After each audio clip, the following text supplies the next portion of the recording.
Alright, dito na naman tayo.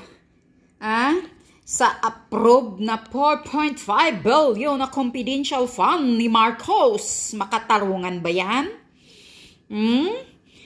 Masaya ba kayo ngayon? Ito ang sinasabi ko. Itong gobyerno ngayon, puro budget, puro increase ng budget. Alam nyo, itong 4.5 billion na confidential funds ng presidente na hindi pwedeng questionin. Walang mag-audit dito. Hindi natin alam kung saan mapupunta, kung saan napupunta itong pera na to. Imagine taon-taon. Kaya yun ang sinasabi ko na maraming pira ang Pilipinas. Pero dinadaan lang ang pera para sa kanila. Hindi ginagamit para na maitulong sa mga ordinaryong mamamayan ng Pilipino. Tingnan nyo. Tumataas, 4.5 billion. Tinataasan, approve na. At walang kongresista daw na nakareklamo. Imagine, reklamo kayo. Para anuhin kayo ni Tambalos-Los. Hindi kayo bigyan ng budget. Kaya tahimik, walang nakareklamo daw. Ano pang reklamo nyo? House Speaker sa Congress, si Tambalos-Los, first cousin ni Kuting. So wala kayong reklamo. Pero kung itong lintik na confidential fund na to, itong bilyonis na pira na to, kung ginagamit pa ito, tinutulong pa ito sa mga mahihirap para mayroon naman silang maayos na kalagayan, dagdag sa sahod nila, yung mga ordinaryong mga trabahador, tapos bigyan sila ng mga pangkabuhayan, bawat taon-taon. Di ba masaya ng tao dito? Pero instead na itulong, sarili nila, mga politiko, sila ang nagpapataasan ng mga budget nila. Lahat-lahat na lang nagpapa-increase. Panluloko. Pira natin. Pira ng taong bayan, ng mga Pilipino, mga taxpayers. Isa na ako dyan. May pira ako dyan na kinakamkam nila. Tapos, hindi pa naman pwedeng questionin kung saan napunta itong confidential fund ng presidente. Kung napunta ba sa pasonsyo sa Malacanang, napunta ba sa yun daw pinapaaral na vlogger ni Lisa, si Taning, baka napunta dyan. Yan, according to Maharlika. Sinasabi ni Maharlika yan. Baka napunta sa inom-inom, whiskey, pulburon. Yan ang sabi ni Maharlika. Pakinggan nyo ito. Kaya wag na kayong umasa na mayroong pagbabago. Puro kasi kayo mga tanso, mga tanga. Nagpakatanga kayo. Binuto nyo itong laki sa layaw na walang pakiramdam. Manhid sa pulburo na. Kaya ganito, magdusa kayo mga tanso. Yung tanso ngayon, wala kayong karapatan. Yung binuto nyo si Marcos, huwag kayong magreklamo Kasi binuto nyo Naknakin nyo yan. Pakinggan nyo itong balita na to. Gaya ng budget ng Office of the Vice President, mabilis ding nakalusot sa Committee on Appropriations ang panukalang 10.7 billion pesos na budget ng Office of the President. 10.7 billion. Walang kongresistang nakapagtanong tungkol sa hinihing budget ng opisina ni Pangulong Bongbong Marcos na may nakapaloob na 4.5 billion pesos na confidential and intelligence fund. Yon, 4.5 billion pesos na confidential fund ng Office of the President. Grabe confidential 10.5 billion budget ng presidente. 4.5 billion na hindi kailangan ipaliwanag. Kaya nga, walang maka-question kahit yung kung saan gagamitin. Kung ito ba ay sa enrollment ng vlogger, hindi natin malalaman. Kung ito ba'y gagamitin sa mga passion show o sa mga party, hindi natin malalaman. Kung ito ba'y gagamitin sa troll farm, na pag titingnan mo, eto, gusto nyo malaman kung may troll farm o wala? Punta kayo sa Facebook ko, Banat Bay. Oh, punta kayo doon. Tapos lahat ng bumabatikos doon, yung mga madadaldal, yung mga walang kwenta, tingnan ninyo yung profile. Makikita nyo doon. Mga bayaran yun. Kasi sabi ni Maharlika, may monthly yan sila. Mga troll farm. Mga troll farm ni Kuteng. May bayad buwan-buwan. Wala man lang kaibigan, wala man lang kano-ano, mga gunggong. Ang dami ngayon yan eh. Mga bayaran na, dumadami para atakihin tayo. Para hindi akalain ng mga tao yung na hindi na nagsasalita. nagigising ang mga tao. Sa totoo lang, napakarami niyan. Ang dami po niyan. Magkano kaya dyan sa confidential fund na mapupunta dun sa mga Ensimada vloggers? Correct.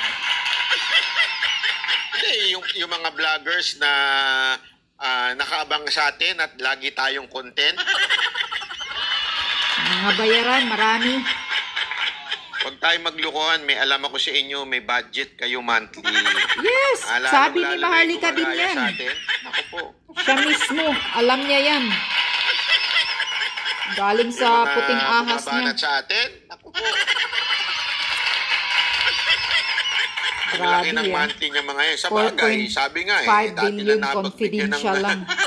Nabigyan lang ng ano yan eh, dati lang ano yan eh, nagpupulot ng ano dyan sa karsada yan eh. Tapos naging vlogger na. Oh, totoo, daming ganyan. Yung nagbubulot-pulot lang dyan sa karsada, nagbebenta ng bakal-bakal. Kaya nga. Siyempre, may bayad. Meron ng monthly.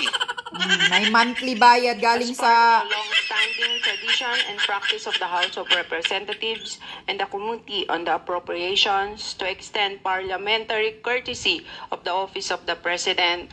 Mr. Chairman, may I move that we terminate the budget hearing of the Office of the President. Agad namang nag-object ang minorya na binawi rin ang payagan silang magpahayag ng kanilang saloobin at kwestiyon. Pero nagulat sila nang biglang hingi ni Davao City Representative Isidro Ungab na aprobahan ang panukalang pondo ng OP. The objection has been withdrawn and therefore the motion to terminate the budget briefing No, Madam Chair, I Office of the President is hereby approved. No, Madam Chair. Nire-reload po natin yung deliberations. Again, we should give members the right and the time na maghabol ng kanilang mga objections. Let us just have some order in the House, please. So, Wala kayong mga ano dyan. Tuta ng presidente lahat ng mga kongresista natin eh. correct. Wala kayo, kahit anong gawin nyo, makabayang black tie kayo dyan. Maraming mga Alam tuta mo, dan eh. bulok ang sistema natin eh. Maniwala Yes. kayo sa akin, Bulok hanggang hindi magbabago ang yung sistema sistema natin, ng bulok Pilipinas. talaga. Kasi yung mga kongresista natin eh, wag na tayo magmaang-maangan. Umaasa kayo sa proyekto Correct. na iaalat sa inyo. Kaya mga Okay? sip-sip. Kayo umaasa kayo. Kanino pa ba? At sa speaker. Kung sino ano sabihin ng speaker, sunod-sunuran kayo. Correct. Wag na tayo maglukuhang mga Kaya kongresista. mga sip-sip ang mga animal. Kaya talagang wala mangyayari. Pagdating, kaya nakita nyo, ang bilis ma-aproban pag dyan sa Kamara, pero pag sa Senado, kahit papaano, may Wala silang magawa eh. pagkakataon pang busisiin. Si Tambaluslos Kasi sa andyan eh. Kamara, isa lang ang nagdidesisyon dyan eh, Speaker of the House. Yun lang yun. Pag Tama. dinesisyonan nila, wala na. Pag sinabi niya, ito ang kailangan desisyon, pag hindi ka sumunod, Takot yari ka, ipitin wala kang ang budget. allotment dyan. Iipitin kayo ni Tambaluslos yung budget ninyo. Paano kung wala kang budget sa project mo? O yun. hindi talo ka sa susunod na eleksyon? Tsaka paano ka makakakuha ng 20% sa mga bogus mong kontraktor? Mismo si Magalong sinasabi na yan. Totoo naman eh, mga bogus yung kontraktor ninyo, kaya nga, isipin nyo ito mula pa nung kopong-kopong, yung punyetang flood project na yan ang gatasan. Yang flood Gatasan project yan ng ko mga no. kongresista. Baha project, ibumabaha naman ng Intero Manila. May flood project. Pero lahat naman baha. Correct. Nakakita mo yung flood project, lahat ng distrito sa Pilipinas, halos lahat merong flood project. Tapos, baha din naman. Gatasan nila yan. 60% na po, hindi, 20% lang doon sa kongresista. May 20% pa sa kontraktor. At may 20% pa doon sa leadership, kaya naging 60 yan. So malay mo, yung contractor kanila din yun. Sa kanila din yun. Kaya nga, Kam-kam 40% rin, na lang mag-isang ang kongresista. nagagamit Yun sa totoong materyales. Kasi 2020 yan. 20% lang ang ginagamit. Sinabi na ni Tebes, sinabi na ni Magalong yan eh. Kaya nga. 20% doon sa contractor, may 20% doon sa kongresista, may 20% doon sa leadership. O ano pa natira? 40%. Tapos, bahain talaga. kumain na lang kayo ng, amoy cabinet na bigas. At the point that the objection was withdrawn, then automatically the motion to terminate the budget briefing was carried. Isa sa pinuna ng oposisyon ang Confidential and Intelligence Fund ng Office of the President. Yung mahigit 4.5 billion na confidential and intelligence funds ay bahagi lang ng mahigit 1 trillion na pondo na kokontrolin ng Pangulo sa susunod na taon. Nagkakasya tayo sa MUMO para sa mamayang Pilipino. Ito lang alam mo, sa totoo lang, kung gugustuhin talaga ng presidente natin, ng Pangulo ng Pilipinas, na maayos ang Takbo ng Pilipinas. food security ng ating mga ordinaryong Pilipino. Kaya naman. Kaya Ang laki naman ng budget ng Pilipinas. Correct. Ang daming pira ng Ang laki ng Pilipinas. budget ng bawat departamento. Confidential funds, halos lahat may confidential funds na. Yun nga confidential. Ano kaya mga confidential na yung ginagawa nila? Una-una, sana matanggal na yung tradisyon na bawal questionin. Okay? Pero wala tayong magagawa. Pati kuwa, bawal Parte yan mag-question ng sa kanilang confidential. Bawal questionin ang Office of the President at saka ang Office of the Vice President. Wala tayong magagawa dyan. Ganyan na yan. Okay? Ang problema talaga, kontrolado ng speaker yung budget ng bawat distrito. Sila ang nagdi-decide dyan. So, ibig sabihin nun, sunod-sunuran talaga sa Speaker of the House. Alam naman natin kung sino ang nag-a-appoint o sinong namimili na Speaker of the House. Walang iba kundi ang Presidente. Even if sabihin nila ang paulit-ulit, independent. Kung ano ang gusto ng Presidente, yun ang masusunod. Kaya kalokohan yung separation of power ng legislative at saka ng executive. Kalokohan ho yun, di ho yun totoo. Tama. Mapakalabo ho niyan. Pinagluluko lang tayo. Ngayon yan Kaya nga, imposible ho Imposible ho talaga na makagalaw ng independent ang bawat kongresista kung nakadepende yung kanilang project sa speaker. Sa speaker. Paano kung makagalaw? Gustuin naman ng Pangulo na magkaroon ng sapat na budget para matulungan ng mga magsasaka, suportahan ng magsasaka, kaya. Isipin mo yung confidential pa, ang laki nun. 4.5 billion. Kaya nga. Anak naman ng wewe, 10.7 billion ang budget ng presidente. 4.5 confidential. Sana naman, magising-gising na tayo mga Pilipino. Ayaw ko nga feeling ko nga magigising pa kaya mga Pilipino. Sana ngayon, magigising na sila pag mamamatay na sila sa gutom. Ako nagtatanong lang naman, hanggang kailan po ba kayo magpapabudol? Magigising na pag mamamatay na sila sa gutom. Ewan ko ang hilig yung bumoto bumoto ng Makisalayaw. Tapos bigla magrereklamo kayo, gutom kayo. Makisalayaw na presidente.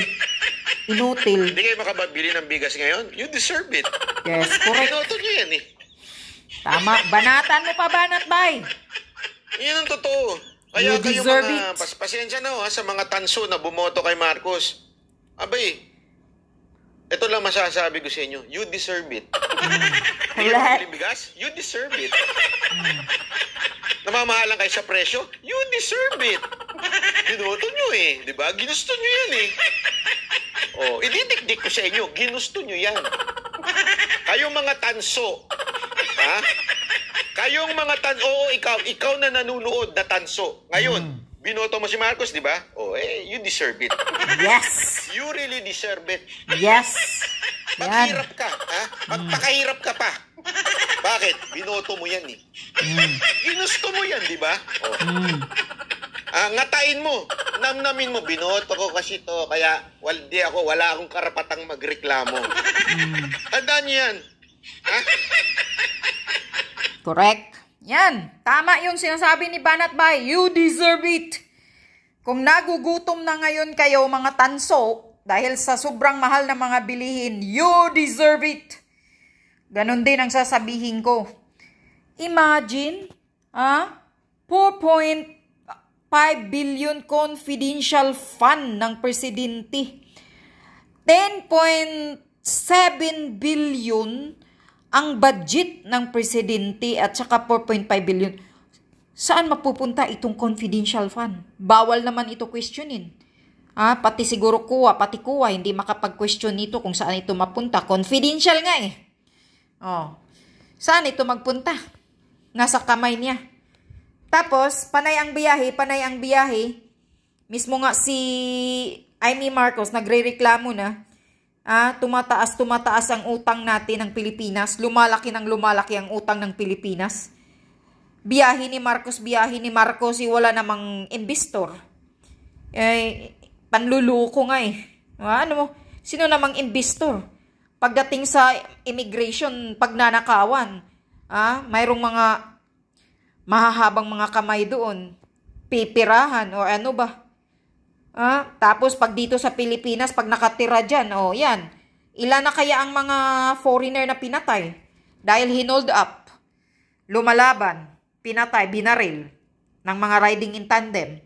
Ilan na, kahit sa Makati, nangyayari. Brody light ng may holdapan.